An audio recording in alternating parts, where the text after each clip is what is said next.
I'm all set. You always are. All right. Good evening. It's Tuesday, June 25th, 2024. This is the Stoughton City Council meeting, and the first item of business is a roll call for Kristen. Okay, Peyton, Here. Hirsch, Here. Lagaki, Caravello, Here. Sherlucky. Present. Thank you. Osnak Scanlon. Here. Jensen. Here. Reeves. Here. Abel. Here. Schumacher. Here. Butler. Here. And Mayaski.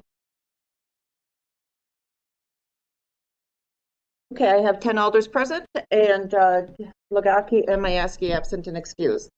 All right. Thank you. We are certified of compliance with open meeting laws, so we'll move on to our agenda. The first order of business is public hearing, and we don't have anybody signed up for it, but we do have a presentation that we'll do, and then we'll go into the public hearing in case somebody is arriving late. So the public hearing, we do have a presentation. Connor is here from Forward Development Group, and I'll get that queued up for you, Connor.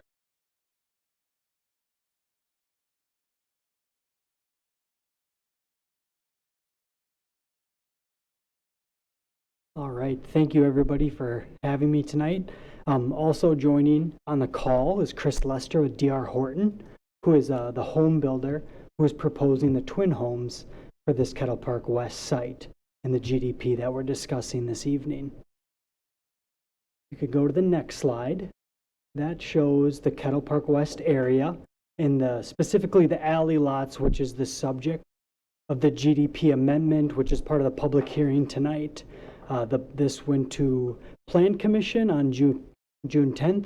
At that time, they decided that it'd be helpful to have more information. So we've been talking to Mayor Swadley and Chris about this over the last 2 weeks since that time, getting more information, and then thought it would be helpful to keep this public hearing tonight so that way we could talk about what is currently being proposed for the alley lots in that location. You can go to the next slide. So these lots are currently zoned for SR6 single-family homes loaded by an alley lot. 70 of these home sites are currently constructed. The only portion not constructed are the lots, as shown on the plan here, left of Alpine Run. So right now, if you were to drive out there, you'd see an alley lot with vacant lots ready to be built upon. They've been listed on the MLS for the last year now, some of them for 2 years. This is the site plan. You'll see that there's this part of this proposal is rather than having them all be single family, taking a portion of those and making them twin homes. That twin home product would be both saleable to different residents would be the intent, not a duplex which has a single owner. These would have two owners on those lots. If you could scroll to the next slide. This shows that just by the nature of working within the existing plat, there are several blocks that have odd numbers, which means these odd number lots have left a single family home site. In discussions with Mayor Swadley, Chris Lester from D.R. Horton, we had talked about mixing these single family home sites within the middle of the blocks to kind of break up the articulation of the buildings along the faces of the blocks, rather than leaving them at the end, kind of creating a more verified or a varied look across the entire face of the block. So those are highlighting those individual single-family lots. You could scroll to the next slide. This is just highlighting overall what the request is of the GDP amendment. The underlying zoning is currently SR6. The request would be to change that to TR6. The setbacks and landscape surface ratio would align with the current GDP, but we would be proposing those to be updated because they are flexibilities of the TR6 zoning district. Although the setbacks remain the same, we still need to request those because we're asking for the underlying zoning to be switched. The main thing highlighted in orange there is that this would allow 0 lot line twin homes on these lots. We keep scrolling forward. So this is that twin home product. Chris is available. I'll keep rolling through. So, and if you have questions, he'll be available afterwards or during this discussion. But this photo here is from Union Grove in Wisconsin. I had a meeting down there today. Happened to be in the area, so I was able to tour these homes with Chris. It's a very nice product. These are available in Union Grove, Wisconsin, in the 300,000 range, which for an entry level product or just a house in general is very difficult to achieve these days. So this is targeted to get people into a home that currently might not be able to afford a standalone single family home. These twin homes kind of create an opportunity for people to enter the market. The color palette that you see here there's 2 in a row here, that's what would be proposed on this site. A little background on D.R. Horton. So they're the largest home builder in the nation. They're excited to be looking at opportunities in Dane County and particularly here in Stoughton. They think it's a great way to enter the market, and their focus is being able to get people into homes that they would then own. They offer all sorts of different housing types, but they primarily focus on entry-level homes like these. Let's scroll to the next slide. This is an elevation of what the housing product would look like. Twin home product. It shows the shared porch there. When you walk into the home, maybe better to go to the floor plan to describe that. So there'd be a shared entry porch. There's a very nice open kitchen space into a living room space. And then on the second floor, there are 4 bedrooms, 2 baths for the homeowners, and a 2-car garage on the main level. One thing that's currently being evaluated is to have basements associated with these. This product in Union Grove does not have basements, but they're looking to have them at this location. You could go to the next slide. Shows a similar thing, a rendered view of this. All this is available if you were to search D.R. Horton, Union Grove, Wisconsin. This home product would be available, and you can see all the photos that they have. You could scroll to the next slide, showing a picture of the interior. That was actually the model that I toured today. You can see what it looks like. A very nice open space. And then the next one, just a different view of it to kind of give you a feel of what they're proposing on for these twin home sites. And you could the next slide is an overview of what this looks like just from a rendered perspective view. One of the reasons that we're requesting this since 2022, since the last time this product or these alley lots were subject to conversation within this room, interest rates have risen significantly, as well as single family home construction or construction in general. What this allows us to do, or what D.R. Horton was able to creatively think through, is by making these twin homes, it creates an opportunity to build on these lots where other builders so far have not been able to get to a price point that they think would be competitive. Currently, there are single family homes within the neighborhood. The alley lots as a single family product and the other single family kind of front driveway loaded homes were competing with each other too much, which weren't allowing people to move forward and develop these. This twin home product is an opportunity to work with the existing plat, but create kind of a middle housing opportunity or an entry level housing opportunity for people. And then just one other perspective view that we have on the next slide, just looking from a different angle, kind of back towards the Kettle Park Senior Living, the True Hotel Commercial Center area, showing what this would look like. You can see the single family homes intermixed on the blocks, and just a rough massing with the roof lines and overall look of what those twin homes would look like on these lots. By no means are we maxing out the setbacks for these lots. There's still some flexibility if product type were to change in the future. So these lots fit well within the as platted lots in GDP, But we think this is a good opportunity to kind of create another price point and housing opportunity in Kettle Park West.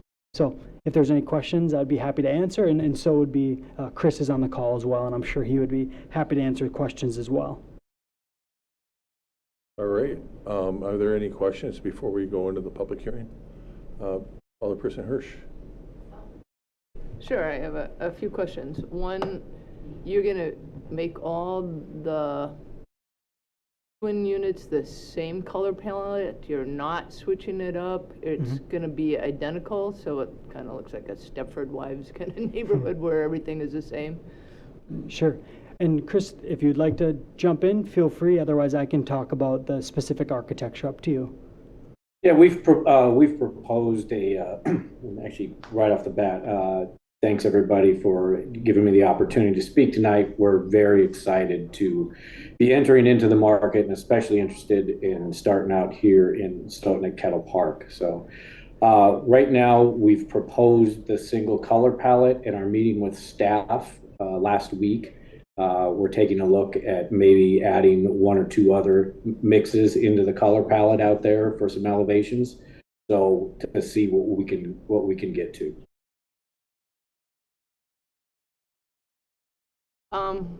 Because these are twin homes side by side with a shared wall between living spaces as opposed to a shared wall between garages, what kind of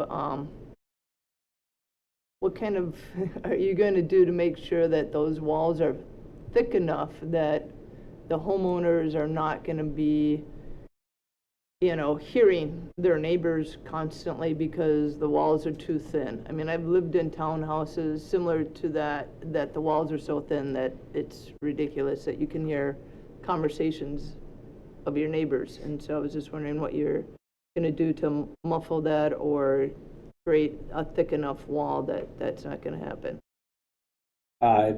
We do have a specific separation wall detail that's in there.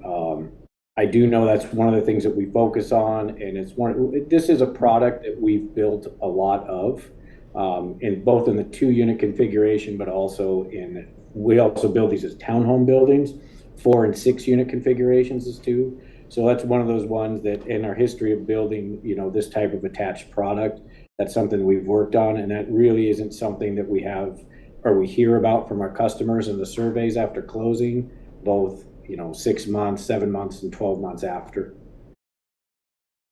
I guess one thing I would add too, just touring it today, and I don't think I described this very well when I talked about the porches being shared, but one element of the plan is that when you walk in the front door, the more social spaces are not adjacent to that shared wall. So, Chris mentioned the wall detail, that helps, but also the social spaces are off that common wall. Most of the bedrooms besides one are off the common wall. So as much as possible, they're trying to circulate along that wall. And I think that's a good way that they're trying to keep as much activity away from the wall so it doesn't necessarily feel like you're listening to your neighbor, which his wall detail gets to it, but I think they've also designed it a way to circulate adjacent to it in a really nice way.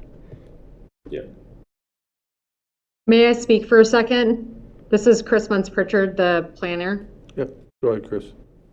Yeah, so this went to the plan board meeting and they did not take action on it. I wrote a planner's report and sent it out, and with a list of things that we had asked to be addressed, and those were not addressed during the time of the meeting. Because of the way the public hearing worked, it went to council, but it should be noted that the Plan Commission did not take action on this. So that means it'll go back there? Well, I would make a recommendation that this goes back to the Plan Commission. Okay. All right. President Reeves? That was my question or comment. Was I was just wanting to be sure that it was going to be going back to the Plan Commission, and it sounds like that's what's going to happen. So thank you. Alderperson Caravello. Thank you. I just have one quick question because I didn't catch it at the beginning. I did see that 8 of these units were proposed to be the single family, smaller, to break up the blocks. But how many of the twin home units are there? So there are 92 total, so that'd be 84 are, would be the twin homes, and then there are 8 of the single family. Okay, thanks. And Easy math, but easy math in front of a room full of people, not Yeah. as easy, right? Thanks. And one thing also at plan, one of the concerns was the basement situation. We had some questions about that. That would be much preferable. Yeah, especially with the weather we've had lately. I had a quick question, and then we'll go around. So these are twin homes. Is there HOA? There would be, and Chris, I don't know if you want to provide additional detail on that, but that is part of, D.R. Horton also has HOAs associated with their neighborhoods. Yeah, that's, you know. Yeah, we would plan to have a homeowners association here, so the exteriors of the building, the landscaping, the kind of the common space surrounding each of them would be taken care of by a homeowners association.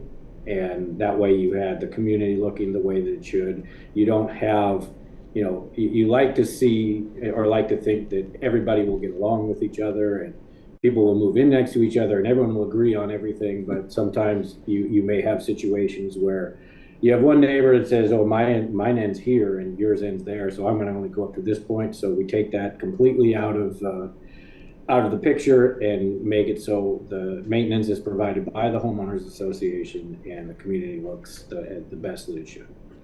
That includes the alleys as well, right? Yes, that's correct. Okay. Alderperson Hirsch. Just have a follow-up question. One, you know that anything, I guess, to the east of Alpine Run cannot be built until there's a road access point on 138. So I just wanted to make that clear. That was part of a decision when KPW first came on. So I want to make sure that that's still on everybody's radar. It is. We communicated that when we met. Okay. And It's been mentioned, and FDG was very upfront about saying that from the onset. okay. And the other thing, you say that these are kind of starter homes, but you're already talking about over a $300,000 home, and now you have HOA fees on top of that. That adds a lot of additional costs to homeowners too. So I guess I wouldn't call these really starter homes, at least not with the median income in Wisconsin. That's kind of, so I'm just kind of throwing that out there. That's no longer, I mean, I don't know what your fees are, but other HOA fees are quite large, so.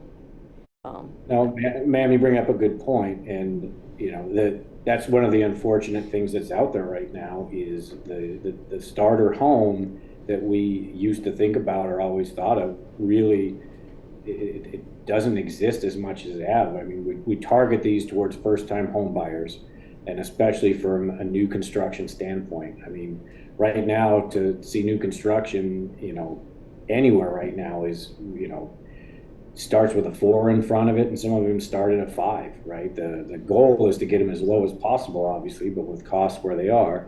But we try to get it as low as possible to be able to get people who haven't had the opportunity to own their own home yet, the opportunity to get in at low of a price as they can. And we're certainly cognizant of the HOA, it all ends up going to the same monthly payment, right? Your mortgage, your taxes, and your homeowners association.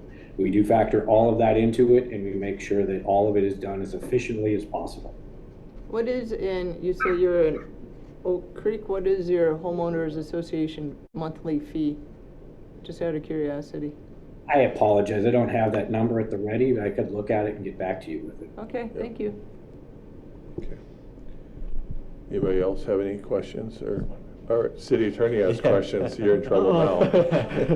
And this might be somewhere in the materials, or it might be, I don't remember if it's in the ordinances, but like utilities, are there separate laterals for each unit, or is it a shared lateral? No, yeah, good question.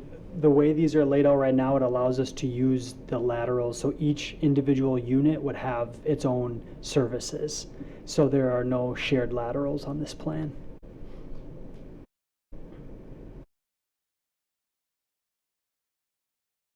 All right, any other questions? Okay, we do have a need to go into public hearing, so we'll do that. Nobody was signed up to speak. Is there anybody here or online that wishes to speak? Hearing none, we'll reopen our meeting. We don't really have any business tonight on this issue, but certainly if there's any other feedback that you'd like to convey to the developers and the builders, they would certainly, I think, appreciate your feedback.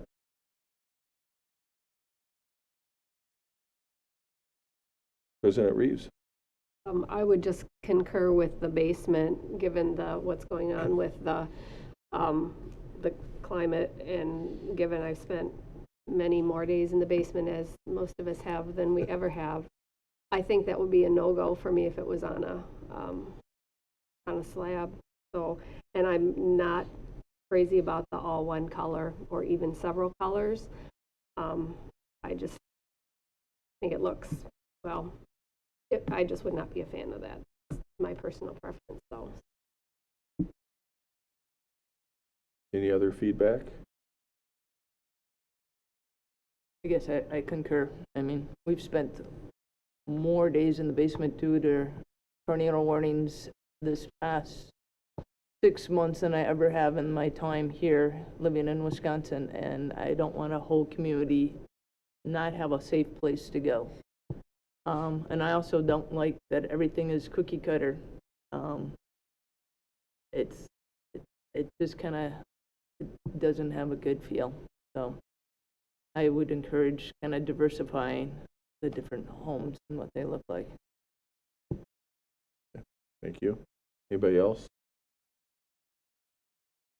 All right, so I think you'll take the feedback.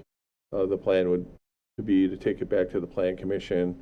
We do have a report, and then we'll look for kind of some feedback and some updates. I know you've already provided us some information based on the discussion we had as a staff, but now you've heard more from Alder, so hopefully you will be able to incorporate their feedback into your plans, and then we'll see you at the Plan Commission meeting. All right, thanks for being here tonight. Thanks for joining us, Chris, online. You bet. Thank you guys for having me. Appreciate your time, and look forward to continuing the process. All right, we'll move on to public comment period. And I think there is one person that's here to speak at public comment. We have pretty simple rules. Be nice to us, and you have 3 minutes. Pretty simple, so go ahead and push the button there, and you have 3 minutes. As long as you're nice to me too. All right, that's fair. So my name is Gwen Drury. I live at 716 South Monroe Street. Supposed to say that right? Okay. So I'm here representing the Stoughton Historical Society. I only moved here a few years ago, but I'm still in the Stoughton Historical Society, and we're doing a fundraiser in the fall. It's on the consent agenda, so I thought I would take a couple minutes just to tell you what it is. You can help us publicize it. So it's September 7th, which is the Saturday right after Labor Day, and it is going to be an outdoor vintage market. Historical Society vintage. We're defining vintage as anything made before the year 2000, which makes me feel very old. But that is, people like the 80s and the 90s, and that's considered vintage now. So we're going to, it's called Retro on the River. That's the theme for this year. And we're going to be closing off, if you approve it, that is, we're going to be closing off North Division Street from the Luke Stoughton Pioneer House all the way down to the railroad bridge by Cooper's Causeway. And we'll have booths out there. Individuals can sell. If you have an organization, you want to have donations and sell them there, or professional vendors can sell. We hope to have some food trucks and some entertainment, and I am here to answer any questions that you have. Okay. Just one? Okay.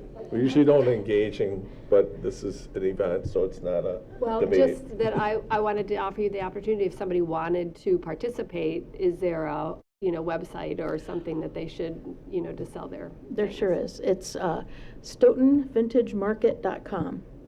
And it's sort of our baby website. It's not completely fleshed out yet because you guys haven't approved us yet. So it's just very basic right now. All right. Thank you for being here. And you're on the Redevelopment Authority? I am.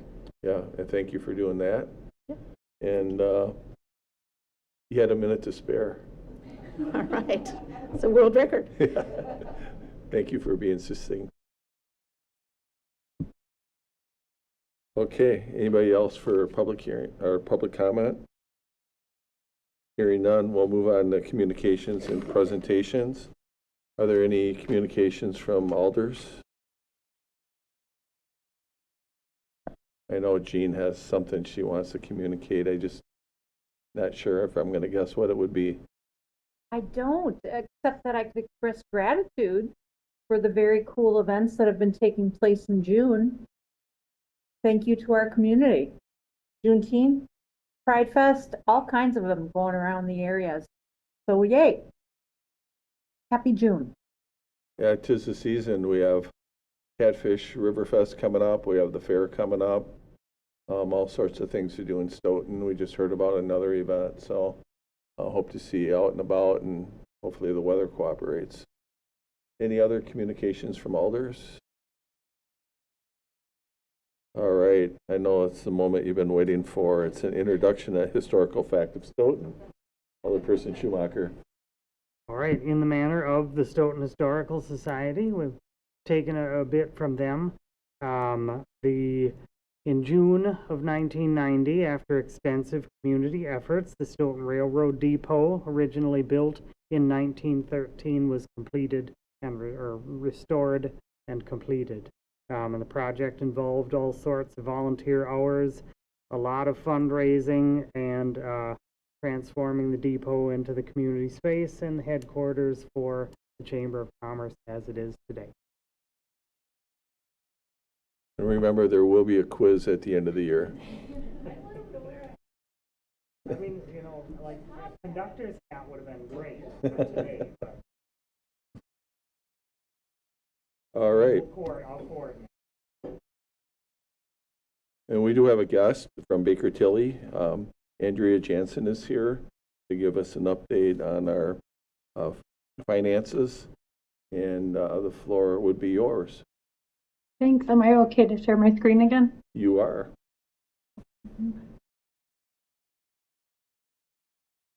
And there it is. Fantastic.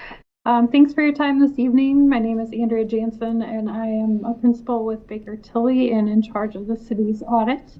I'm happy to talk to you today about the 2023 financial highlights from the audit. Before I get into the numbers, just a couple of brief comments on the formal audit reports themselves. Up on the screen, I've got the financial statements, and the main area that I wanted to draw your attention to here is the independent auditor's report, otherwise known as the opinion. So we were able to issue a clean opinion, an unmodified opinion this year, which is the same that we issued last year, and is the highest level of assurance that we're able to give. One quick point of note here to draw your attention to this emphasis of matter. There were some changes this year related to the Fire Pension Trust, which is new starting in 2023. So if you were to look at this year's financial statements compared to last year's, you will see some additional schedules and disclosures related to that change. But the opinion is not modified other than just drawing your attention to this fact.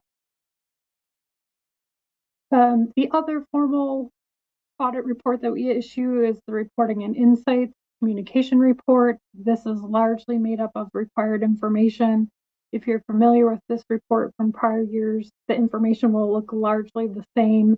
If you are not as familiar with this report, I would encourage you to read through it. It does provide some additional information and context around the work that we do as part of the audit. And I always think that can be helpful. A couple of things to note here.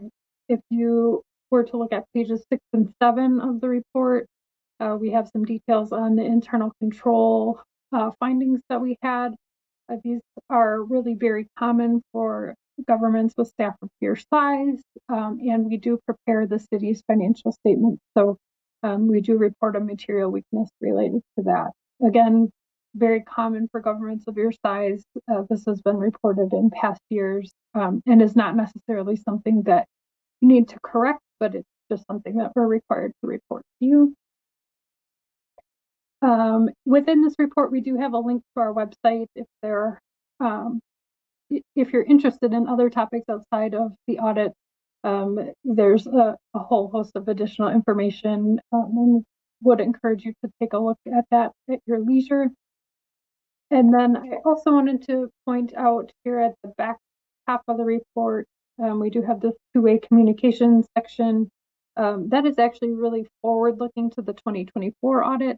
So if there are any matters that you that come to your attention that you think we should be aware of as part of planning for next year's audits, we'd be happy to talk with you, answer questions, and just have those discussions. So do feel free to reach out at any point of the year to me or anyone on the team, and our contact information is within this report as well. So then moving into the numbers here with the 2023 financial highlights. We're going to start with the general fund, which is your primary operating fund of the city. And what we've got here is your general fund balance, which is the equity, what's left over when you take your assets minus your liabilities. And we've got comparisons for 2023 versus 2022 up on the chart. So starting at the top of the chart, your general fund balance at the end of 2023 was just under 7 million, which is a slight decrease from the year before. And then just explaining a little bit more about the different categories of fund balance. We've got non-spendable fund balance of about 1.5 million. Relatively similar to last year. This is largely made up of advances to TIF districts and the EMS fund. Because the general fund is advancing funds to those other funds, those resources are not available to spend on other things. Your restricted fund balance of about 127,000 is primarily for senior center items as a result of a donation. You've got assigned fund balance of just over 1 million. That is earmarked for primarily future retirement benefits and budget carryovers. Those assignments can be modified should you see a need to assign those funds elsewhere. And that leaves you with unassigned fund balance of about 4.3 million, down slightly from last year. And we will take a look at that more on the next page in just a moment. So how we got to that decrease in total fund balance, we take a look at the summarized income statement below the chart, starting with the final budget. So you had planned for 2023 for a net loss of about 569,000, and you actually finished with a net loss of about 217,000. So you did better than what you had planned, which is always good news. The variances on the revenue side, primarily driven by better than expected investment income results, which is common for what we're seeing across municipalities in Wisconsin for 2023. And I would say on the expenditure side, really very close to your budget. Some savings in various different categories, nothing significant to call out here, but you would be able to find that information in detail starting on page 73 of the financial statement. So then moving to the next page, we are looking at that unassigned fund balance amount, which is the amount that's not earmarked for any specific purpose. And then we're comparing that to a percentage of expenditures. We've got that percentage is just under 40%. And then we've got your policy range mapped out here in the blue and black lines. So you can see you're above your policy. We've also got some reference values for municipalities of similar size in Wisconsin. Those are mapped out on these blue dots. So when I look at this chart, I would say while you are above your policy, it's a very healthy balance, and you are in line with the peer metrics that we've got here. So nothing really concerning. You could consider assigning additional funds if you had future projects in mind, or you could consider revisiting your policy if you feel like this is a more appropriate level of reserve for the city moving forward. Next, we are going to take a look at general obligation debt. We've got a few different things mapped out here in this part. The top line is your state statutory debt limit. As a reminder, that is 5% of your equalized value, about 89 million at the end of the year. We'd like to see this trending upwards. We've got your policy range mapped out in blue, which is slightly more restrictive than the state statutory limit at 4% of equalized value. And then your actual general obligation debt outstanding mapped out in red at about 38.6 million at the end of 2023. That is up slightly from 2022, but the margin here between your policy and state statutory limit and your actual debt outstanding is growing, which is a positive sign.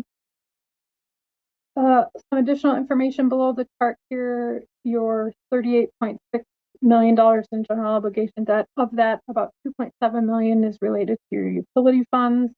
And then there's an additional $7.8 million roughly of utility revenue debt that will be repaid with utility revenues. And so that does not factor into the general obligation debt part above because it won't be repaid by tax levy. If you're into data, this link at Wisconsin Policy Forum has all kinds of different data and metrics beyond just debt that may be of interest to you. And then lastly, taking a look at debt for the governmental funds, but looking at what you're spending on debt. So we compare that to your non-capital expenditures for those governmental funds to get a more stable ratio. And that ratio for 2023 is 22.5%, down slightly from last year. We've got the comparative metrics populated here in black. So again, right in line with your peer group, relatively stable and decreasing over the last 3 years. And then that information is below the chart, just over $5 million in actual principal and interest cost, which is up slightly from last year, but again, as a percentage, down from the prior year. So happy to address any questions if there are any. All right, thank you very much. Are there any questions from alders? Okay, no questions for now. The next presentation is coming from Stoughton Utilities, from Shannon Stadt. In case you haven't seen enough numbers, we'll show you some more. Mine's going to be a lot shorter. Is there a document you want me to pull up?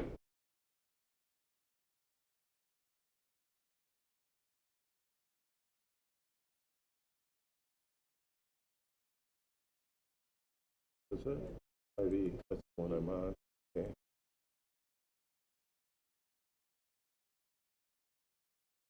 There you go. Is this what you want?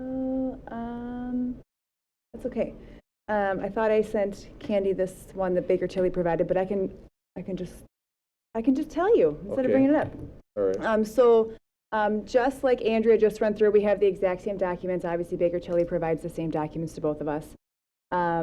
But what I will go over is what our auditors presented to Utilities Committee last week, Monday. It's just a much more simplified version of all of the numbers that are included in the audit, which is in your packet. So for the utility, there's really 3 key metrics that we use for the electric, water, and stormwater. That's our rate of return, our cash on hand, and our debt coverage. And that kind of gives us the health of our utility. So all 3 utilities did really well in 2023. Actually, the wastewater and water did better than we thought it was going to do, so that's wonderful. For electric utility, we ended the year with a rate of return of 4.22. Our authorized rate of return to the Public Service Commission is 4.9. We are slightly lower than what we're authorized to earn on a return. We did have a rate increase that went into effect January 1st. So we're going to expect 2024 for that rate of return to get back where we expected to see. Our cash on hand, we ended the year in 23 with just over 5 months cash on hand. Our target is anywhere between 5 and 6 months is what we shoot for. Oh, there we go. We found it. You got it, yay. With a little help from my friend. So you'll see there's a little graph there that shows our revenues, and up top is the rate of return that I was just talking about. Prior year, we did 5.63, and like I said, we had our rate increase that went in effect January 1st of this year, not yet reflected there. You'll see our operating revenues were down slightly from 2022. That is because our power costs were down from 2022. So we have something on our bill called a PCAC, and that's just an adjustment for what our true power costs are. So as the power costs go down, so does that PCAC, which is considered revenue. So that's why you kind of see those two things move together in that chart. And then below that, the unrestricted reserves, that's the cash that I'm talking about. We did end the year, like I said, just over 5 months cash on hand, and that stayed pretty stable. You know, going back to 2019, that number stays right around 5 months. Our debt coverage for 2023 jumped to 14.38. All that means is that we paid off some debt in 2023, so we don't have to have as much reserved for debt payments for the year. That's all that means. Moving on to the water utility, I did pencil out, they did have a little typo. The actual rate of return is 5.8, not 4.8. And we're authorized, as you see, at 4.9, so we exceeded our rate of return that we were authorized by the Public Service Commission, which is great. We did have planned for 2024 a water rate increase. Given the rate of return that we earned in 2023, that will not be necessary, so we will not be pursuing that here in 2024. Moving on, the cash on hand, we did end with just over, a little bit over 11 months cash on hand. As you recall from our budget presentation, we didn't have a lot of projects scheduled for water or wastewater for 2023 because we have a number of projects coming here in the next 5-10 years. 2023, we took a break in the water and wastewater utility, so that's why you're seeing that cash on hand jump so high for the water. You'll also see that in the wastewater. Rest assured, we're not stockpiling that. It will be spent here in the coming years. We do have projects that it's earmarked for. The last metric on the water, the debt coverage, we did end, we're required to have 1.3 months of cash. We are at 3.3 for our debt coverage. So we're looking good. Again, another key metric. We're doing fine on the water utility as well for 2023. Wastewater is not regulated by the Public Service Commission. That is only regulated by you, the Common Council. So there's not a rate of return metric that's in here. We're not required to track that. But we do look at the cash on hand as well as the debt coverage. And just like the water utility, we ended with a higher amount of cash on hand. End of year 2023, 9.38 was that number. Again, we have projects that we will be spending that cash for here in the coming years. And then our debt coverage, we're required to have 1.1 times. We had 3.2 at end of 23. So all three utilities ended the year very healthy. We expect to move into 2024 the same way. When we come back with our 2025 budget, we'll have a new revised plan for you for the water and wastewater utilities, as they did better than expected in 2023. That is the audit in a nutshell. Those are the key factors. If you have any other questions, I'd be happy to answer them. Otherwise, there's a couple of very long documents in your packet if you want some nice reading material tonight. Any questions for Shannon? And I believe this is on the consent agenda for your acceptance tonight as well. All right, thank you for being here. Have a good night. And then the next item is Moody's Investor Services. And we had a report out at the Finance Committee meeting. And basically, we maintain our Moody's rating. It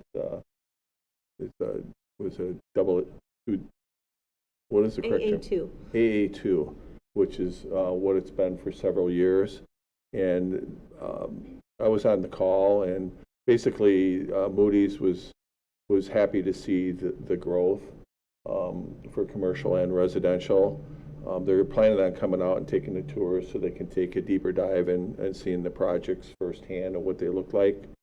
We were hoping that they were going to upgrade us a notch, and really what held us back is the one TIF district that is still underperforming.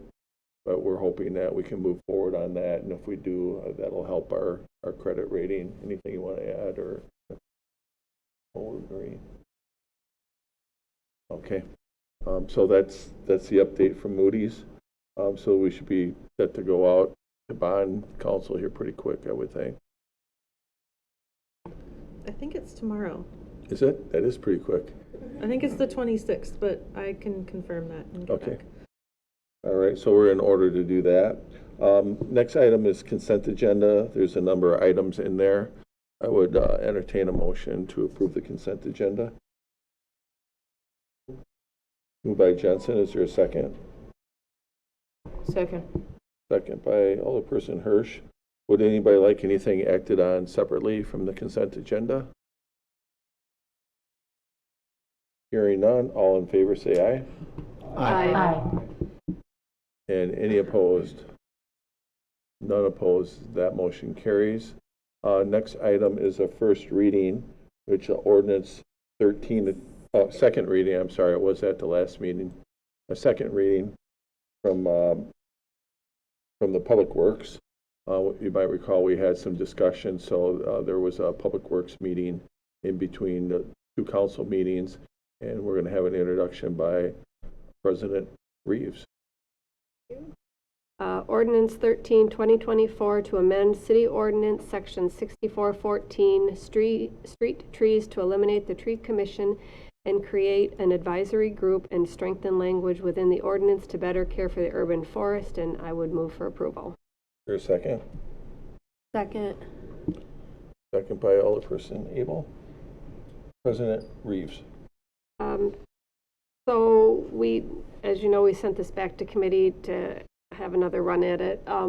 We did have, I would say, a lengthy discussion. I think Alder Hirsch raised a question about whether or not this may set a precedent, and the importance of having alders on some committees, commissions, and that sort of thing. And so we had a lengthy conversation about what this group does, and we felt that it's really more of an advisory group to Public Works. One of the things we discussed is making sure that the group was accountable to Public Works. So we're going to start they will start including the minutes in our Public Works packet, so we can have a conversation about them and review them. The other thing that we felt comfortable with was, we have a city forester who this is the only role that he plays. And so given the important but semi-limited role that the advisory group will play, I think we felt comfortable with moving forward. But I think Director Hebert is on if you have anything to add that I forgot. No, it's right on. Really tonight is more of a policy decision for you all to consider whether or not you are going to require an alder to participate on the advisory group, or if you allow a citizen member from the Public Works Committee to represent the Public Works Committee on the advisory group. So that's really the crux of it for tonight. If you have any other questions about the ordinance changes, I'm happy to answer those. But I think that was the crux of the reason to go back to committee and then take it back to council tonight. All right, Alderperson Hirsch. I'm still going to vote against this if this continues. I do not like this precedent. I mean, just like the Rivers and Trails subcommittee, there's a council representative that's also an advisory committee to the public, to Parks and Rec. We had a downtown group that also had a city council member that was advisory to RDA. I think I guess I would like to see, if you want 3 citizen members, say 3 citizen members. You could say up to 3 citizen members and a city council that's on Public Works, if that's really important to this group. Last time, I guess I was a little concerned that you're basing this on your current members that are on the tree commission and who are on Public Works, because they seem to be very well suited for the tree commission. I think that's very short-sighted, because people come and go, and then you have this policy that is based on a one-time limited term kind of scenario. I'm thinking of big picture for longevity and not necessarily just for what's working right now. So I would actually, we'll make a motion after people discuss to change that to up to 3 citizen members and a city council member from Public Works Committee. All right, any other comments? I would just clarify the way it's written. It should be any member of the Public Works Committee, so it could be a council member, or it could be a citizen member. So you'd have the option depending on who's willing and able and has the skill set that we're looking for. So I do think there's flexibility there, so it could actually in the future become a council member if that was kind of the situation that we found ourselves in on the Public Works Committee. Yeah, that still doesn't mandate that you should have city council member representing all. Right, but. Right, I mean, I get it, but that's not what it says. And so I think we should be very clear and consistent with how things have been organized. And if we want to, you know, have non-elected officials that can continuously, there's this, city council members understand policy and they understand what we all do. And you have a group of citizens, I think we've had interesting results when just citizens are running an advisory group that we've have been little, I'm trying to be tactful, disappointment because they don't understand what the rules and policies are to run a city. So I think this just helps us be, one, consistent, and two, to make sure that policies are adhered to and that advisory committees understand that as well. All right. And Alderperson Payton has his virtual hand up. Hello. I appreciate Regina's perspective on this, or Alderperson Hirsch's perspective on this.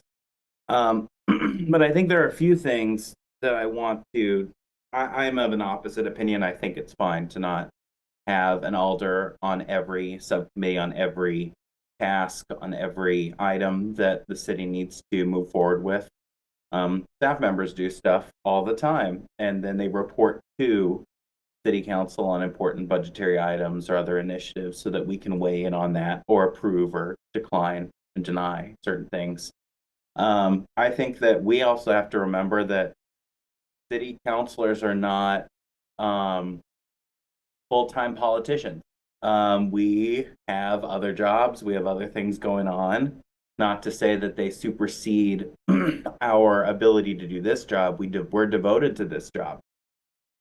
But it gives other volunteers within the city, citizens, they give citizen volunteers an opportunity to be involved and invested in other areas of governance that then will be overseen by professional staff members who are educated in their field, and also by the city council with larger initiatives that we would then approve, whether through the members of city council on the Public Works Committee, or eventually to city council where we would approve things as our whole body of councilors.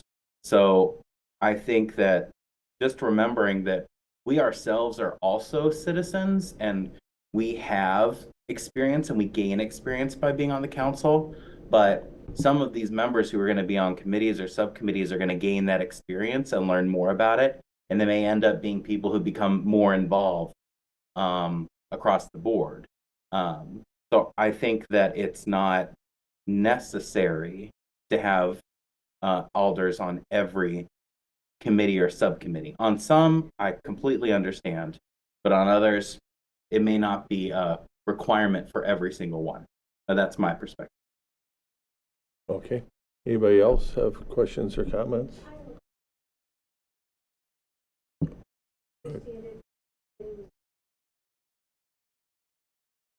Your light went off. There you There it go. goes. When I, as I understand it, when this committee was initially formed, the city did not have a forester. And now we have a forester that can serve as a huge part of what this committee initially did as a paid city employee, correct?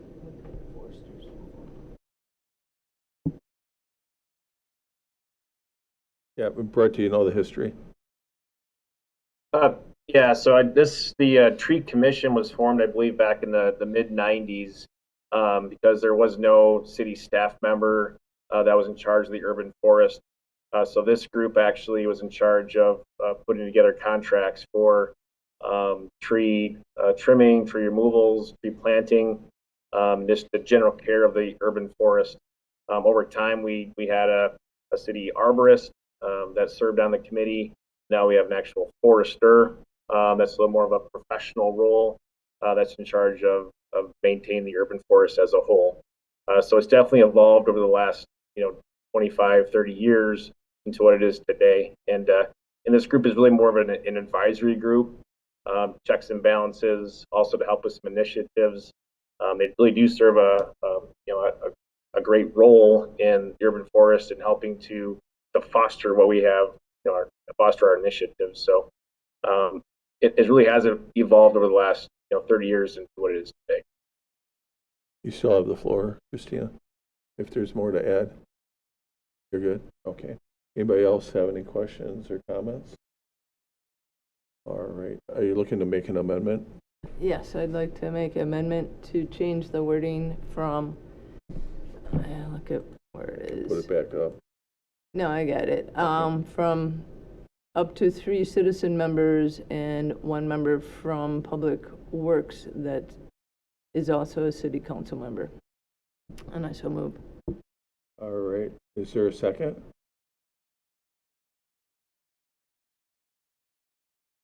I'll second that. Okay, second by Alderperson Sherlucky. And any discussion on the amendment? Anything else you want to add, Alderperson Hirsch?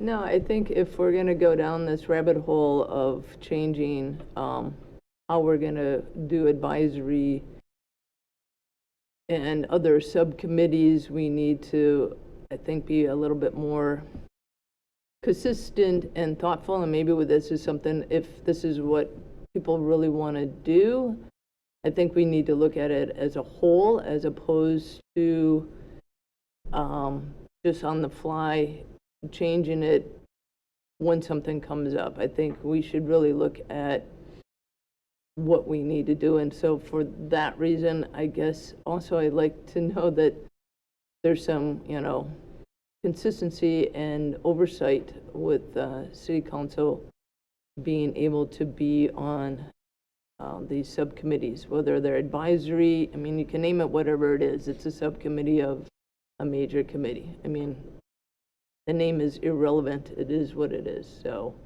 I think we need to be consistent. And if you want to change all of them, then we need to have a bigger committee of the whole to really discuss the pros and cons of why this new structure is better than what has been done before. And so I guess that's what I'm going to say. All right. Anybody else have any comments on the amendment? And then, Candy, did you catch the wordage on the amendment? Yes, I'll get that. Okay. All right. So all in favor of the amendment, say aye. Aye. Aye. Aye. And those opposed? No. Nay. Nay.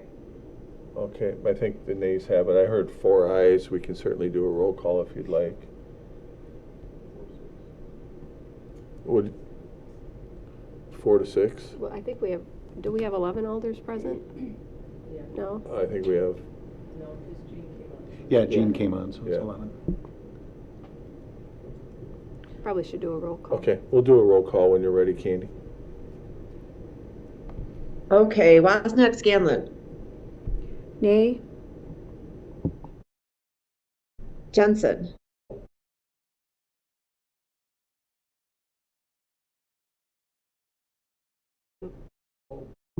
Could not hear Alder Johnson. Oh, one more time. Try it again, Greg. No. Thank you. Reeves, No. Peyton, No. Schumacher, Aye. Caravello, Aye. Butler, No. Hirsch, Aye. Sherlucky, Aye. Lagaki, No.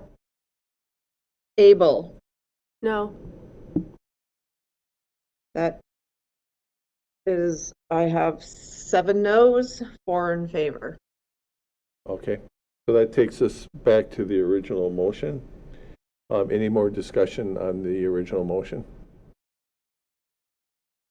Hearing none, all in favor say aye. Aye. Aye. And any opposed? No. No. No. All right, I heard 3 no's. So that motion does carry. All right. Mayor?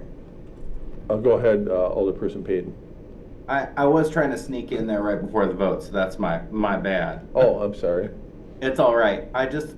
One note I wanted to say, it sounds like something that the Community Affairs and Council Policy Committee needs to put onto their radar if we're going to have a discussion about subcommittees and their role, or if we need the composition to be reconsidered. So just to hear Alderperson Hirsch's concern that we should identify that for future committee work. All right, thank you for that. Okay, that takes us to new business. The first thing is going to be kind of a ARPA fund recap. Director Ellinger. Oh, go ahead, Brett. Was the ordinance voted on? Yeah. Yep, first we voted on the amendment, and then we voted on the ordinance.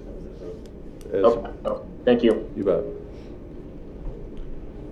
Okay, Director Ellinger, are you in a position to do the recap on the ARPA? I think Dave is offline, so. Did he drop off? Do you want to do it, I or will would you try like to me to do answer it? any questions, and Okay. y'all be nice to me. It's 2.5 weeks in. So what you have there is a summary of what ARPA has been spent above the green line there, with available funds of 152,000 roughly. What then is below the green line are potential appropriations that have been proposed at this point. If all were approved, that would leave us needing 148,000 to come from other funds, not from the ARPA funds then. Dave had put an additional note on here about the 250,000 that was, yes, 250,000 that was tentatively allocated to the Sustainability Committee. Because it's a tentative allocation, it's not actually part of something that's been approved yet at this point. So the Sustainability Committee has several items that are there with amounts over to the right there. And each one of those would come up as their own thing in due time, which I think we're targeting for the next Finance Committee meeting, but it may be a future meeting after that. Yeah, yeah, I think we're gonna bring it here to finance. Well, I think we were talking about bringing it to council rather Or than direct to create council. another meeting. Yeah. So that's the hope, if we can keep the July 9th agenda light enough so that we're not here till all hours. So I think that's the plan. Yeah, that sounds about where we left it. And then also, as far as money that was earmarked, 50,000 for ARPA, for diversity, equity, and inclusion as well, kind of similar to the sustainability. So that's still out there. I will add that we have received one more request. So we may still have 1 or 2 more trickle in, but I want to at least let you be aware that you can anticipate at least one more request. And if you have any questions, certainly you can email us if you have specifics. But I think, depending on what happens with the resolutions that we're going through tonight, this is where we may end up, and at least you have something to kind of look at between now and the next meeting. And then we'll include resolutions for everything that is included here, plus anything that we might receive into that packet. Any questions on the recap? I was hoping you'd say that. So we'll go right into the resolutions, and these are the resolutions that were at the committee of the whole, and also I believe they went through finance as well. And it looks like Alderperson Schumacher has a whole list of them to go through, and I know he's been waiting all night to do that. So all 7, so y'all get to listen to me for a little while here. First one up is Resolution 95, 2024. The resolution to appropriate $25,000 in ARPA funds for tree commission. So moved. Second. yeah, and I think that would, the tree commission, we just changed the name. True. That's true. So I don't know if that needs to be reflected in the resolution or not. It's actually not published yet, but. Yeah, the ordinance doesn't come into effect until it's published, so I think it's okay. We snuck in under the wire. I guess so. All right, so we have a motion. Who was the second? Lisa? I did. Thank you. All right. And anything you want to add from finance? Nope, this came through Committee of the Whole and Finance, unanimous approvals from both bodies. Yeah, you might recall that there was a conversation between the Tree Commission and the Forester and the Sustainability Committee on this one. And they arrived at this $25,000 request. Any questions or comments? Hearing none, all in favor say aye. Aye. And any opposed? None opposed, that carries. Next one up. All right, this is Resolution 96, R96 of 2024. Resolution to amend the 2024 adopted budget for ARPA funds for fire department solar panels. So moved. Is there a second? Second. Second by Alderperson Hirsch. Alderperson Schumacher. This had also come through both committees unanimously. This was the kind of an augment into the solar panel project for the fire department. Any questions or comments on this one? Hearing none, all in favor say aye. Aye. And any opposed? That motion carries. Next one. All right, this is Resolution 97, R97, 2024. A resolution to amend 2024 adopted budget for ARPA funds for library digital services. So moved. And is there a second? Second. Okay, second by Alderperson Legaki. Alderperson Schumacher. Both bodies voted unanimously on this one. This is the digital services for the library, the Hoopla, downloadable ebooks, which would also have the benefit of helping out visually impaired. Any questions or comments on this one? All in favor say aye. Aye. And any opposed? That motion carries. Next item. This is R98, 2024, a resolution to appropriate $90,000 in ARPA funds for future ambulance purchase. So moved. Is there a second? Second. Second by Alderperson Butler. Alderperson Schumacher. Yep, unanimous on both bodies again, and this is just to get us into the queue for the next ambulance purchase, which are considerably longer term than we would like them to be. All right. Anybody have any thoughts on this one? Hearing none, all in favor say aye. Aye. Any opposed? That motion carries. Next up. R99 of 2024 is a resolution to appropriate $100,000 in ARPA funds for Main Street water line upgrades for future sprinkler systems. So moved. Your second? Second. Second by Alderperson Jensen. Alderperson Schumacher. Both bodies unanimous approve again. This is to the upgrades in the lines while Main Street is being, or was it going to be during the Main Street reconstruction or before? Okay.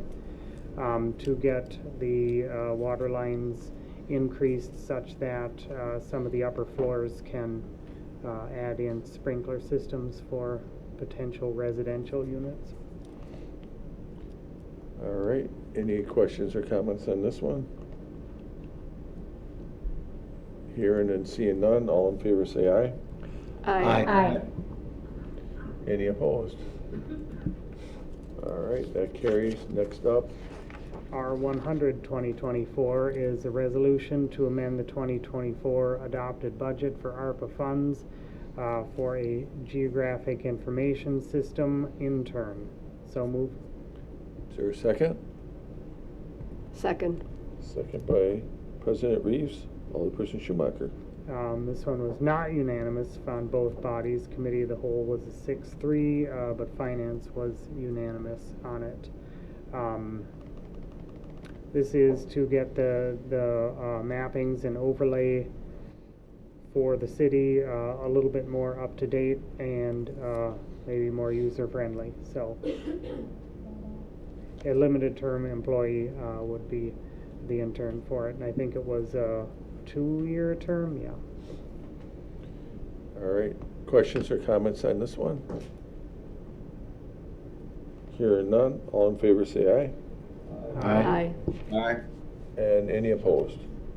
No. All right. One no on that one. All right, that motion carries. Next one. All right. R101 2024 is a resolution to amend the 2024 adopted budget for ARPA funds for Opera House Marketing Development Contracted Services. So move. Is there a second? Second. Second by Alderperson Hirsch. Alderperson Schumacher. Committee of the Whole was 6-3 on that vote. And Finance was 7-0 on that vote. This would be for the Opera House to hire a marketing person that would promote their bill and that.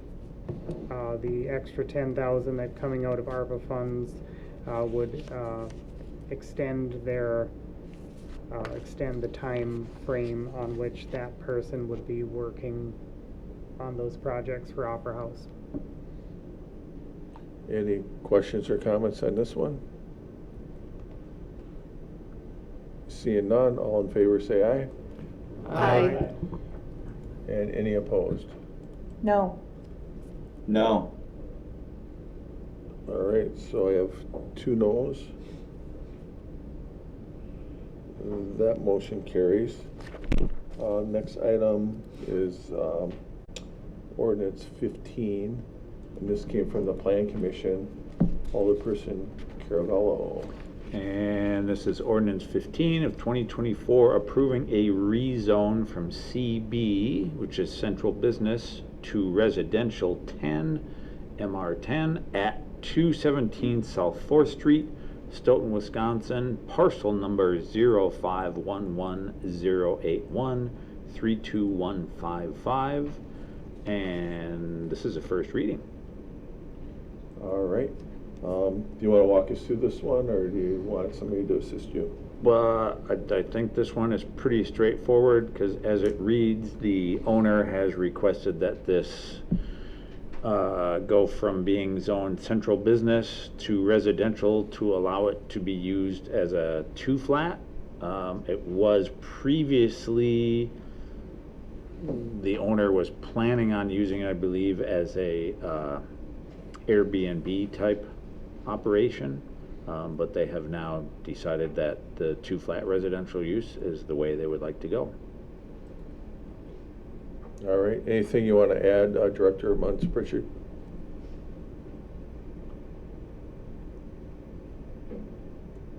Oh, There she is. I'm here, sorry. I had the agenda up, so I was trying to struggle to get to my unmute. Yeah, they're looking essentially to make it into a two flat. At one point in time, there was a business on the ground floor and residential up on the second floor. And, you know, we're not really sure when that was converted, but we're guessing pre-ordinance essentially. So, this fits within the future land use, and we recommended approval on it. All right. Are there any questions or comments on this one? Alderperson Hirsch. I don't have a comment on this. This is actually for Candy. I've just been noticing on the agenda, there's a number of these resolution ordinances that actually don't have the dates that the commissions have voted on this. This one and the number of them going down. I just thought I'd point that out so we can get that corrected. This one, and then there's 16, 17, 18. So, just Okay. FYI. All right, thank you for that. Any questions or comments about this proposal? Okay, hearing none, it'll be back at the next meeting. If you think of anything, you can reach out to Director Muntz, Pritchard, or myself, and we'll be more than happy to get you answers if there's something that you're concerned about. Otherwise, we'll move on to the next one, and that is Resolution 102, and this one is, believe it or not, coming from Finance. I know you wanted to hear from me again, so this is our 102 2024 resolution for the reduction of letter of credit with RHD Properties LLC for 51 West Development. So move. Is there a second? Second. Second by President Reeves. Alderperson Schumacher. We do these from time to time with developments where we require them to have their letters of credit up front, and as they go through their obligations in the developer's agreement, they can request that their letter of credit be reduced as they get their project completed. In this case, that is exactly what they did. They went through and got some things done so they can knock a little bit off of that, what the bank or what they would owe the bank, I suppose.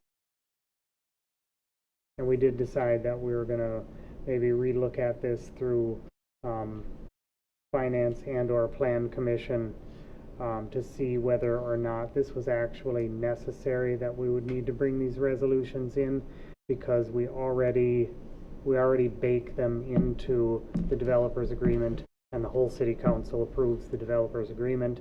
So this is sort of a redundancy in policy. So All right, thank you. We'll review it. Anything you want to add, Attorney Manthe? I think you summarized it pretty well. Huh? Yeah. Just on the, bringing these types of resolutions forward in the future, that's one policy call that council could make, is we could draft the agreements in a way where it's an internal staff decision. Basically, once the developer satisfies certain criteria, the engineer signs off on it, or planning director signs off on it, and that way we don't need to bring the resolutions to the council for approval. It can just be done at a staff level and streamline the process. All right, any questions or concerns on this one? Hearing none, all in favor say aye. Aye. Aye. Aye. And any opposed? That motion carries. The next 4 of them are coming from Stoughton Utilities. And memory serves me, is that Alderperson Payton? Yes, for this item, I serve as both the chair for Parks and Rec and the liaison for Utilities Committee, so 2 for 1, and I will announce this resolution. So Resolution 103, 2024, authorizing and directing the proper city officials to enter into an agreement with Fisher Excavating Incorporated of Freeport, Illinois, for Contract 5, 2024, aka the Mant Park Improvements, Phase 1A. And I so move. Is there a second? Second. Second by Alderperson Jensen. You want to explain all this, Alderperson Payton? Well, I'll try to explain, but I know I have some friends in the audience. So I'll start by saying that we have known that Mant Park is going to be under construction this summer. It will begin, I believe, after the fair has occurred, in order not to interfere with its business.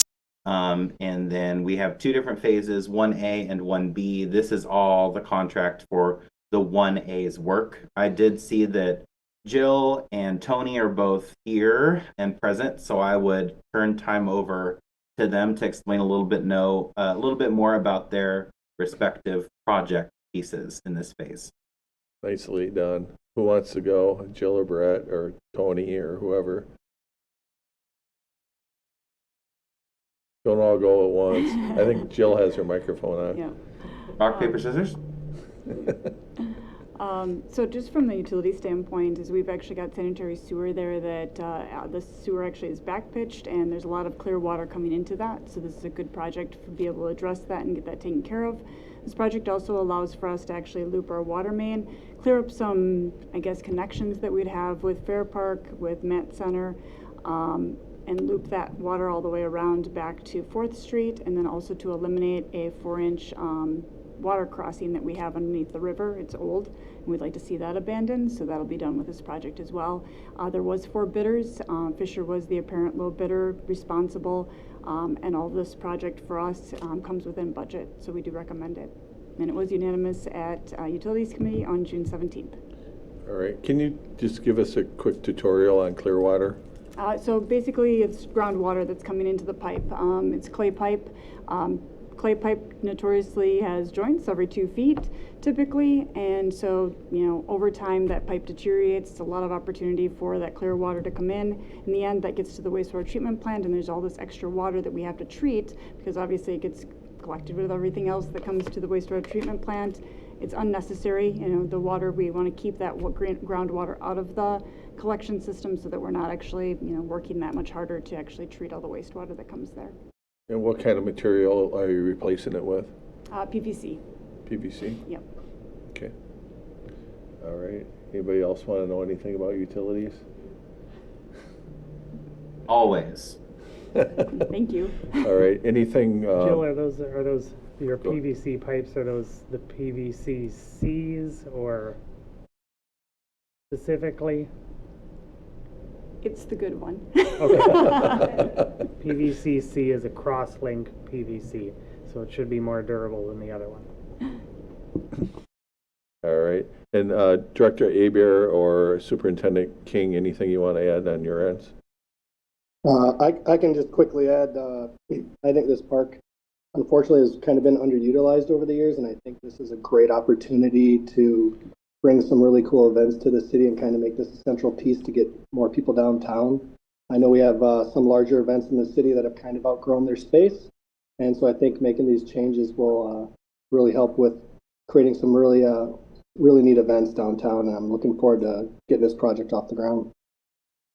The other thing I'll add, Tony and Julie did great. This was a collaboration between the city and the fair board. We worked hand in hand to make this come to fruition. So it really was a collaborative effort to make this the plan come to life. All right. Anybody else have anything to add? If I recall correctly from the Parks and Rec meeting, the plan is to have both Phase 1 and 2 done before the fair next year. So all of this will be done, if I recall. Phase 1 will begin after the fair, if approved tonight. It'll progress into the fall this year, and then Phase 2 will go out for bid this fall, and again, if approved, will begin in the spring of 2025.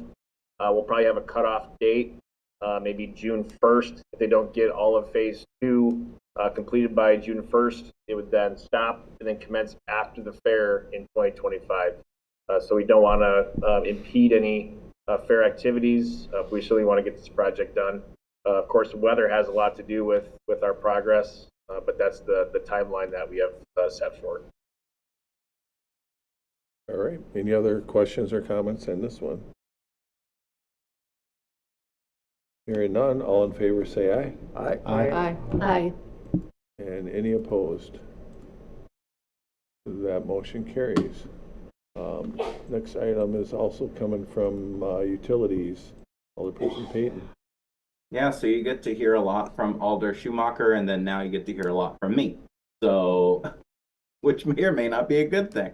All right, so Resolution 104, 2024, authorizing and directing the proper city officials to approve the Stoughton Utilities 2023 wastewater treatment facility and sanitary sewer collection system compliance maintenance annual report, or CMAR. I so move. Is there a second? Second by Alderperson Jensen. I can't wait to hear you explain this one. So wastewater, we do an annual report and review that's then provided to us, and then we get graded on our different capacities and facilities and how we've done throughout the year. And Jill knows a lot more about the specifics, and then I'll turn it over to her to talk about some of the individual contexts and how we did. Wise move. You did great. So I consider this basically our annual report card. In the end, this is a regulatory requirement that we have to provide to you annually. And just it really looks at all aspects of the wastewater utility, from all the infrastructure to our staffing, to basically how we do training, to our financial health. And the one thing that, you can see here consistently for at least the near term is that we usually do poorly in the influent. Basically what was coming to the plant ultimately is the plant is rated at a certain capacity. And that plant rating actually goes back to the 1970s when the plant was really basically built or redone significantly. We did some upgrades in mid-2000s, but at that time we did not actually go through and re-rate the plant. There's a number of reasons for that, and actually we went through and did an analysis this year to determine really what is our true plant rating, because we are kind of bumping up against this, and so we are consistently having a lot of inflow into our plant that is going over that capacity. What we found very much is that the plant itself has plenty of capacity. If we do go through a rating process, a re-rating process, ultimately they will change some of our regulatory requirements. We did talk with DNR about this, and they are fine with us moving forward without re-rating the plant at this point. But that, in the end, we get a D in that area. As we work through, though, the rest of the grading, at least for the next 4 items or so, it really looks at how well is the plant treatment occurring. And even though our plant, we're exceeding our ratings as far as what's coming to the plant, but our treatment is really, really good, and we got A's in all of those areas. So the treatment's really well, goes really well at the plant, and everything is going good there. The next section is our biosolids, which is ultimately the sludge that we have to deal with, to basically, and we put that out, and that's actually injected into farmers' fields. We work very closely with those farmers, and we actually have our hauler that works very closely with those farmers. Those fields are actually tested to make sure that there's, the appropriate amount of nutrients placed on those, and then all that reporting is done out to DNR, and we got an A in that area. And then staff grading really is looking at our staffing, how well we're staffed, how we're educating our staff, and we got an A in that area. And then our certification and the amount of, basically the ongoing trainings that we provide to our staff and the level of certifications that they have. And we've got an A in that area. And in financial, basically, again, we have to report out on how our finances are and exactly how we're doing our rates and how we're looking at, long-term improvements and how we look at to fund those. And we got an A in that area as well. And then we also look at our collection system. And our collection system, I would say, is kind of an opportunity with our plant. Our plant is actually, doing very well from a treatment standpoint, but it is aging. And we are going to be looking at, we're working at right now of looking at about 5 years to do some plant upgrades. We're kind of in the same situation with our collection system. Collection system, we do a lot of flushing, we're cleaning it consistently, but we do have a lot of clay pipes throughout the system, so it's something that we're very focused on, but because of all the maintenance that we are doing, we get an A in that area as well. So our overall GPA for this year is 3.76, and that's pretty consistent with where we sit every year, because we typically, in that first area where how much water, or how much basically a lot of stuff of coming to the plant. We usually do not very well in that area, and we tend to do a little bit better on those dry years because, again, we do have clear water, that I&I that I talked about before with the Map Park project. And again, those kind of improvements that we're doing throughout the collection system will help that area of, influent, and then ultimately when we do re-rate the plant, then that grade will change as well. All right, any questions or comments on this one? I will. Yeah. You're the water guy. Uh-huh. I'm going to call you the water boy. Nice. First, I was really happy to see the metals content, the contaminants content on the effluent side. I think those were great, especially on the phosphorus, which we know will have some different regulation, different limits and levels in the not too near future. So we're already ahead of that game, so that's good on there. And one question I'll have about what you were doing organically to deal with the phosphorus, but I mean, I'll ask that question a different time. Nobody needs to listen to, nobody wants to listen to that sort of thing. One question I had, and this is in the D category, this is where I was going to go with this, but I know you've got your contingency on it is re-rating of the plant and also the upgrades that are in the future on there. I didn't know if that had to be within that report, because it was, or at least it was saying in here that a D or a C or lower had a requirement to state those in there, so I don't know if that had to be included in this report. We probably should, to your point. This is such an ongoing, consistent issue that we have every year that I think we've gotten to the point where we don't even actually comment on it anymore, but we will definitely include, when we submit this to DNR, we'll comment on why that is. Yeah. Grateful that we were able to meet this year actually with DNR, because we even with our CURPC, when we have the sewer service amendments that are coming forward, CURPC is starting to note that, as these new development comes in, this is your planned rating, where are you at? So we did have a, sit down kind of meeting, talked through that CURPC concern as well as this rating to make sure that they were comfortable with where we sit. And so ultimately, because of the extra capacity that we truly have, even though it's not rated that way, they were satisfied with that, but we can definitely comment on that. To your phosphorus comment, we were actually in our last permit, we were at 0.1. With this current permit, we're now at 0.6. We do believe we're now going to be starting that process again of re-upping our permit, which those permits are good for 5 years. And we'll be doing that fall of this year. We'll be starting that process. We do suspect it'll still continue to be at 0.6. Mm-hmm. We are, though, looking at some point if we need to add extra chemical, which would be ultimately alum, to be able to address that and get that lower. We feel very comfortable we could do that. Yep. One last bit on there. Do you think that, will you do the plant re-rating by the time we see this report again next year? No. Okay. Right now, based on the feedback we got from DNR, we can't see a value in doing the re-rating.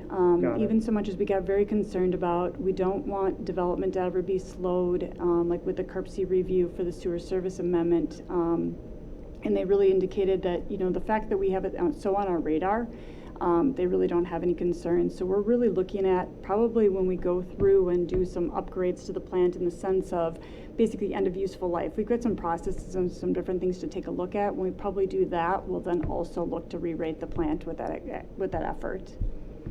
Okay, so then for next year's reporting, I would really like to see, even though it does get to be redundant, that you're stating or restating the same thing year over year. Because I've got a regulatory background, it just, if it says it needs to have it in there, then I would like to see some language in there before the committee even approves it. Absolutely. Yeah, we'll definitely do that. Thank you. And then one last one. Well, you said that was it. You're on a roll. Right. Here's one. So when I was looking in section 1 there, comparing your influent, your monthly influent average, your million gallons a day versus your influent on your BOD in there. Mm-hmm. They do fluctuate quite a bit, but they fluctuate unequally. So I was curious to see, like, in fact, one of your lower ones, like in January, one of your lower million gallons per day value is actually your highest on BOD. And then when you go to your highest water flow, that's among one of your lower ones in there. So it'd be kind of interesting to see why are there so many more solids. Like January, I wouldn't necessarily expect as many solids to be coming through. So it'd be interesting to graph these out and see if there's any correlation in there and if there's any adjustment that could be done plant-wise to. I will, and actually when we went and met with our DNR rep recently, she mapped all of this information out. She provided a tremendous amount of basically graphs kind of going through, recognizing, I guess, what we really have going on at the plant, and I can provide all those to you. And we can kind of talk through them if that would be. Sure, you know, I'm always up for water perfect. talk. All right, wonderful. Me too. All right, any other questions or comments? I'll just say it's really good to get these reports, and it's not a waste of time. Nice. Oh, there we go. It's starting to get late. Solid.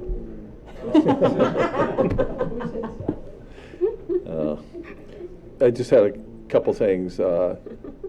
Lead service lines, I mean, what did you see since we've done that with the numbers? Oh, that's a great point. When we did, I reported on this and I got to remember, I think the last time we did lead service, so we had exceeded and we were at 19, I believe, or 18. And the last time we did the testing, I think our highest number was a 4, and I think our average was like 2. I'd want to verify that, but that's how I remember it off the top of my head. And then the other one was, and we didn't really touch upon this, but when we're talking about Man Park, future expansion land.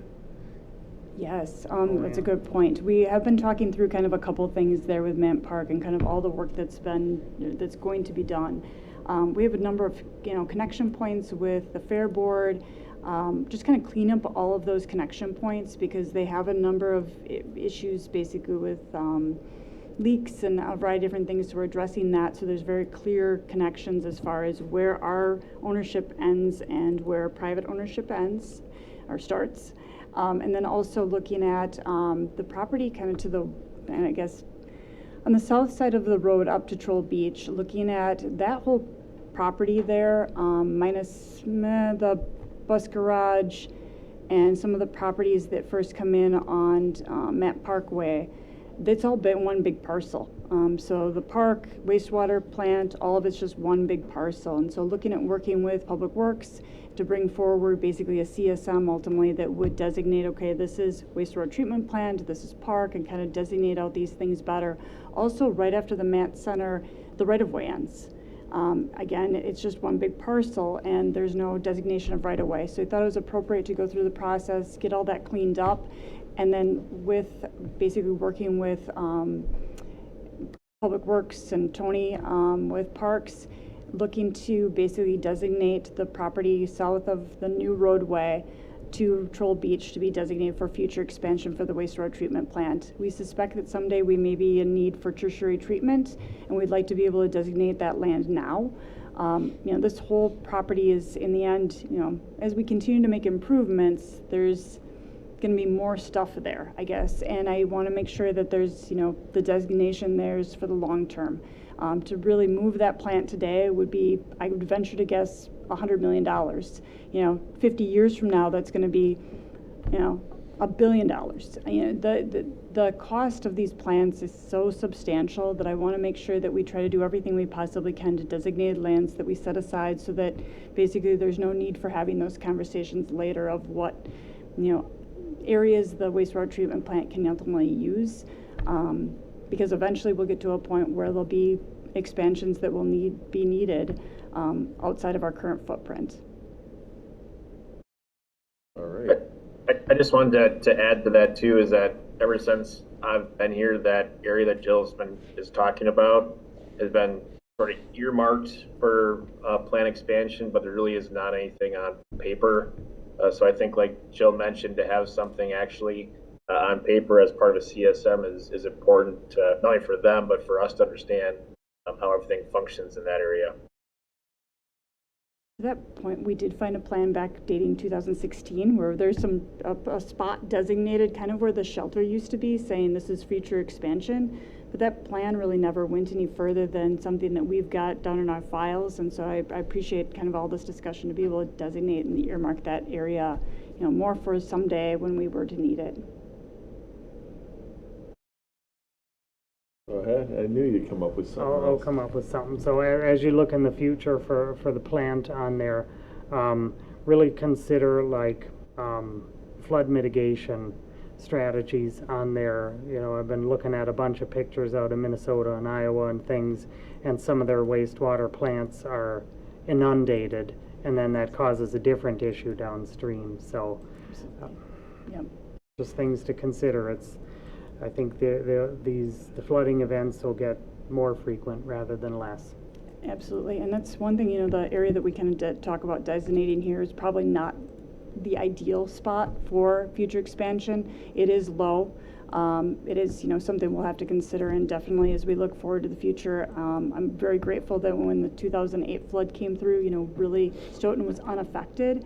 But, following that, went to a number of basically think tank groups basically that talked through, what do we do with flooding? What are the things that we're seeing? And they said, at that point, said plan 2 feet higher than anything you'd ever seen. And nobody ever seen 2008 in many situations. So we are definitely thinking towards that and trying to, be as prepared as we can be. All right. I think we had plenty of discussion on that one, but we want to make sure you all understand that we're working together and we're all on the same page, and hopefully you are too. So having said that, all in favor, say aye. Aye. Aye. And any opposed? All right, that You motion. don't want to know details on aerobic and anaerobic digesters? Come on. Sounds like a late night discussion to me. I think we're all a little gassed. Nice. Oh, man. Okay, next item is our 105 I'm looking for. Here it is.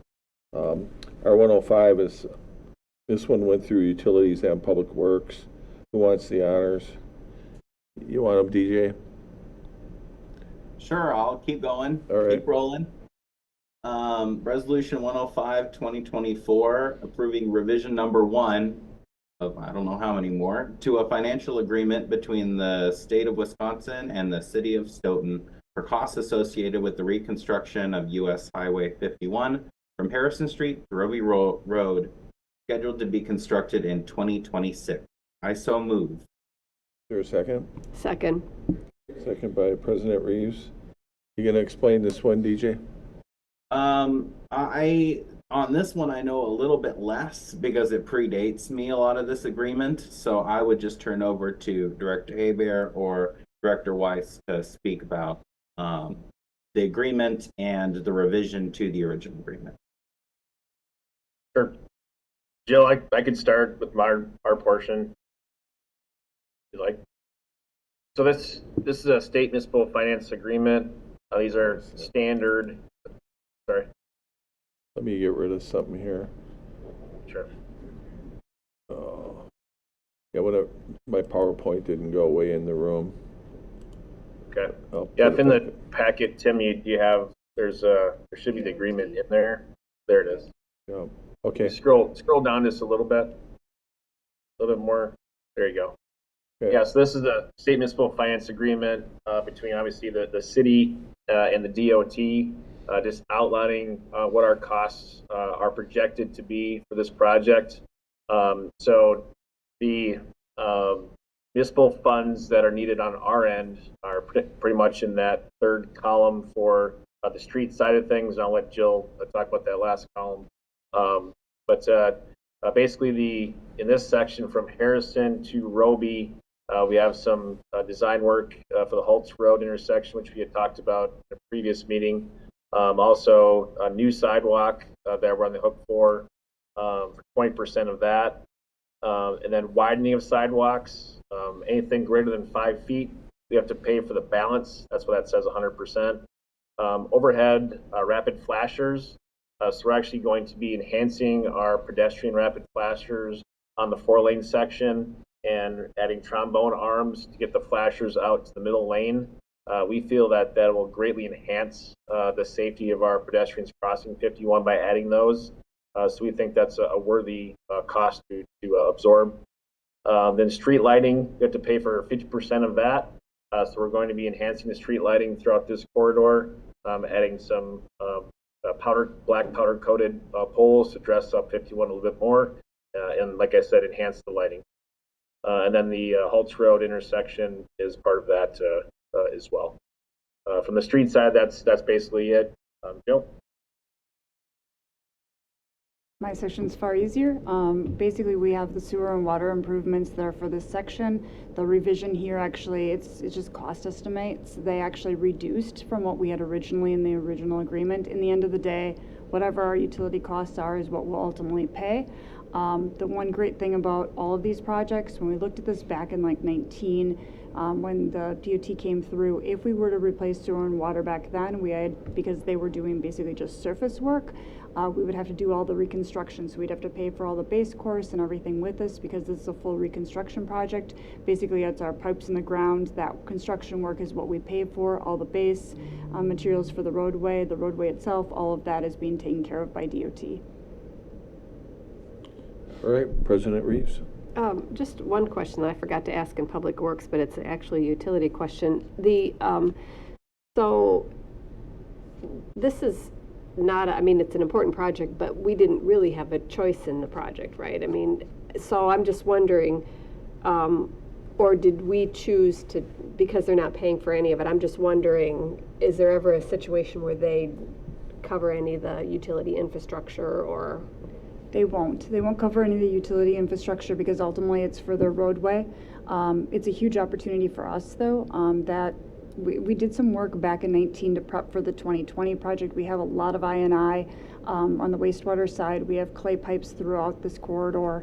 So it's just a huge opportunity for us to address this basically in a most cost-effective way that we possibly could. So we had a choice. We could have declined.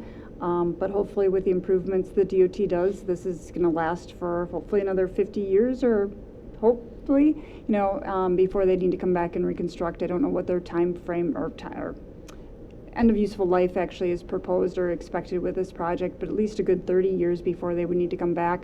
I would hate for our infrastructure to go that long. We have a history of water main breaks kind of right in front of the quick trip. We've had a number of those. Actually, after the 22 project, we had pretty much immediately as they got paved there, we had another water main break. So again, it's time for us to replace this infrastructure. Yeah, I agree. I think it's short-sighted when cities don't do that. And when you look at the total cost of over 17 million and our share is 2 million, it'd be a lost opportunity if we didn't. So I fully support this. So thank you for the information. Yeah, and I would just. Go ahead, Tim. I was just going to say, back when the DOT did the paving a few years ago, we really wanted them to do a complete reconstruct back then, but they weren't really in a position to do it. It's unfortunate that we have to come back, 5-6 years later and tear up the same section of road, but they did what they had to do to get to this point, which something needed to be done at the time. So I think, we're thankful for that, but ideally, I think they would have done the reconstruct back then, and we would have not had all those, water lines breaking, but it wasn't really our call. So just wanted to put that out there. I just wanted to add to that stormwater is 100% covered by the DOT as well. So there's no cost for any stormwater upgrades or rehab. All right, any questions or comments on this one? Seeing none, all in favor say aye. Aye. And any opposed? None opposed, that motion carries. R106 also came from utilities. Alderperson Payton. All right, my last one of the evening, Resolution 106, 2024, authorizing the partial release of a platted public utility easement on Lot 98 of Nordic Ridge or 2225 Corrigan Drive. And I so move. Is there a second? Second by Alderperson Jensen. Alderperson Payton. All right, the Utilities Committee approved this unanimously. There was a request from the property owner at 2225 Corrigan Drive to release some of the public utility easement in order to do some construction in their backyard and allow a little bit more space for their property. From my understanding, these requests do come in on occasion and are reviewed on a case-by-case basis. Director Weiss, is there anything else to include with the summary? Nope, I think you did a fantastic job. Just maybe one thing to add is that they do have a utility easement on the west property line and also a 12-foot utility easement on the southern part of their property. Basically, the request is to release 2 feet of the northern part of that southern 12 feet. So basically, they'll have 10 feet, but it will not impact the west side easement. So basically, it's just a reduction of 2 feet. Not including the 6 feet on the west property line, but is a reduction of 2 feet and basically moving it to the south. And we do, I guess, to follow up, we do look at this on a case-by-case basis. Ultimately, we had 12 feet there. We have the infrastructure already in place. The infrastructure is in conduit. So if we do have an issue, we need to dig it up. Where it actually ends up residing on the property, we are able to do that without this extra 2 feet. We do require 12 feet on, say, properties where we don't have the ability to have any additional. We'll require 6 feet, if there's some, so we can get 6 feet from each property. So each property line has 6 feet. Where we're not able to do that, we will take 12 feet. That's really because electric needs to go in there and all the telecommunications. So this does not release any telecommunications ability to utilize the remaining 2 feet of that easement, but basically to have any any structures like fences. Basically, we need to have our easement, how do I want to say this? Stoughton Utilities' right to that easement impacts their ability to put up fences or any other structures. And so the request basically was to, have this reduced by the 2 feet so that they could put some structures in that place. And we have no concerns. We definitely recommended this, and this was unanimous at Utilities Committee. All right. Any questions or comments on this one? Go ahead. Jill, is this one, because that 12 feet is absorbed into that one lot specifically, is this on a township border? Is that where? Actually, this is backs up into Nordic Ridge Park. Oh, okay. And if today we may have thought to do 6 feet on each side, but when the plat was actually recorded, all the 12 feet was actually placed on the property owners as opposed to when putting no impact on the park itself. Okay, I thought we were going to have to dig up, what was that 1870s law or something like that on township and city borders and utility and easements. We'll let Rick dig into that one. It could have been one of my historical facts. All right, any questions or comments? Hearing none, all in favor of the motion say aye. Aye. Aye. And any opposed? That motion carries. All right, last action item. And I think Attorney Matthew, you want to introduce this one? Is that what we're doing here? Sure. It's Resolution 107. Yes, so this is, I guess, a clarification resolution or a corrective resolution, how you want to frame it. It basically just clarifies previous actions or recertifies previous actions of the City Council. But in February, the city conditionally discontinued Chalet Court off of Chalet Drive, so it was originally this cul-de-sac layout with some smaller lots. Developer wanted to convert basically the frontage lots to 2 duplex lots, and then the cul-de-sac lots were going to be converted to an outlot and conveyed to the city for public parkland. So to do that, the city had to discontinue the public way and then replat it, so the lot configuration was how the developer wanted it. So the conditional discontinuance was approved in February. The replat was approved in April. The discontinuance condition was subject to having it recorded in April, and they didn't meet the deadline. even though it was approved. So this is basically just clarifying the previous actions of the city and clearing up any title issues for the lots. So by passing this resolution, it's basically just saying, reconfirming everything that we've already done. The outlot would be dedicated to the city as public parkland and stormwater management, and allow the developer to build the duplexes on the 2 new lots they created. I can send you an updated plat if you just want to see like what the lot layout looks like now or would look like now. All right, are there any questions or comments? The agenda has R107, but that file header on this one is R170. Oh, I think it's 107, but we'll double check it. Okay. All right, any other questions about this one? So we're looking for a motion to approve this? Yes. All right, I would entertain that motion. So moved. All right. All right, motion by Jensen, second? Second. Okay, Yeah. second by Peyton. Any discussion on this one? Hearing none, all in favor say aye. Aye. And any opposed? None opposed, that motion carries. And Motion adjourned. motion by Jensen to adjourn, is there a second? Second. Second by Butler, all in favor say aye. Aye. Any opposed? None opposed, that motion carries. Thank you, have a good night. Pleasure as always.